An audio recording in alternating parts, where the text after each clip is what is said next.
Vamos lá, galera, vídeo novo aqui no canal e eu vou lançar esse desafio para vocês, né?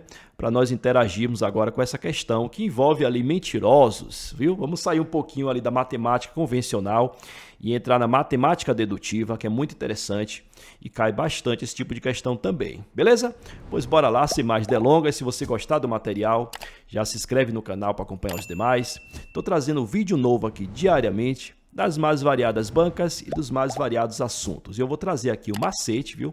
Para você resolver esse tipo de questão. Então, bora lá. Na tela aí para vocês, ó. Alexandre diz que Pedro está mentindo.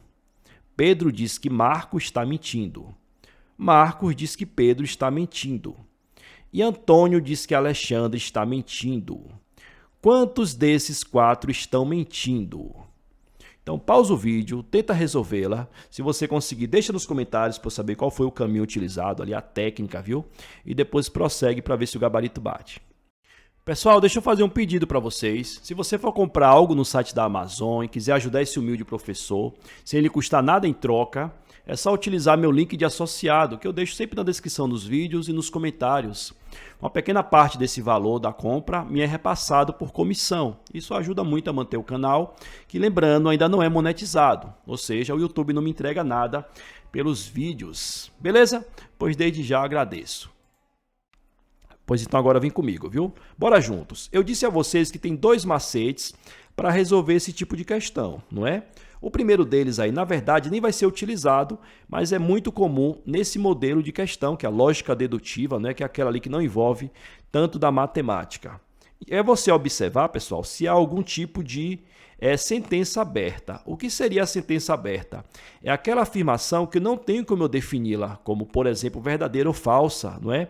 Porque me carece de informação. São aqueles contextos vagos, né? Que elas fazem parte aí de uma coisa mais abrangente, um ponto de interrogação. Certo? Eu falarei sobre ela depois, que eu trarei outros exemplos desse tipo de questão. Mas a segunda delas, a segunda dica, aí cai como uma luva para essa questão específica, que é você observar sentenças que se contradizem, daquelas da qual uma obrigatoriamente vai ter que ser a verdadeira. Tá? Então vamos lá, vamos observar aí das quatro que estão descritas, qual daquelas que se contradizem. E olha só, Pedro diz que Marcos está mentindo. E logo abaixo eu tenho que Marco diz que Pedro está mentindo. Galera, concordam comigo que uma das duas vai ter que ser verdadeira, ou seja, tanto Pedro quanto Marco, um dos dois vai estar falando a verdade e o outro vai estar mentindo.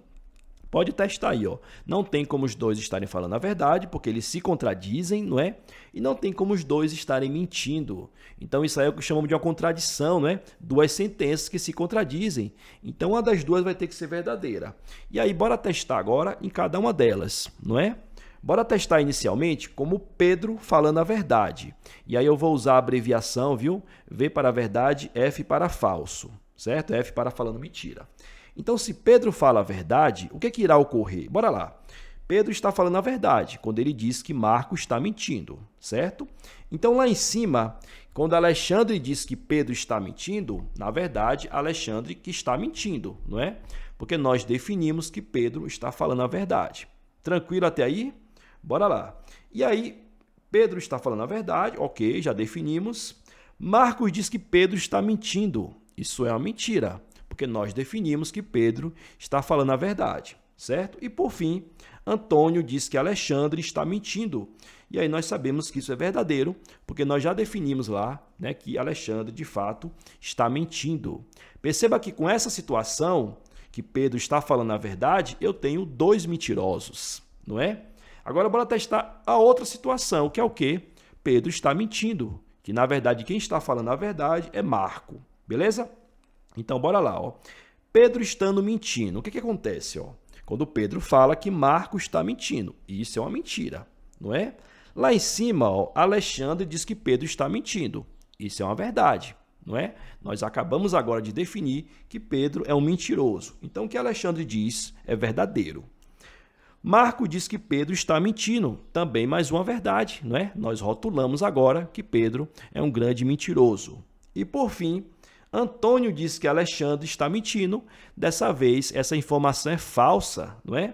Porque nós já definimos lá, ó, que Alexandre, na verdade, está falando a verdade. Então, Então, bem interessante aí, não é? Eu não sei se ficou compreendido, mas não importa qual caminho você pegue, não tem como você definir de fato quem são os mentirosos, não é? Porque você vai ter ou Alexandre e Marco, ou Pedro e Antônio. Mas com certeza, não importa qual caminho você pegue, você sempre terá dois mentirosos, não é? Então, o gabarito aí seria a letra C de casa. Belezinha, galera? Questãozinha bem legal aqui, ó. Meus alunos adoram e eu tenho certeza que vocês também. Em breve eu trarei mais desse mesmo modelo, tá? E aí, se aprofundando mais naquele outro quesito que eu citei, que é esse lance da sentença aberta, também é muito comum nesse tipo de questão. Pois é isso, um abração e valeu!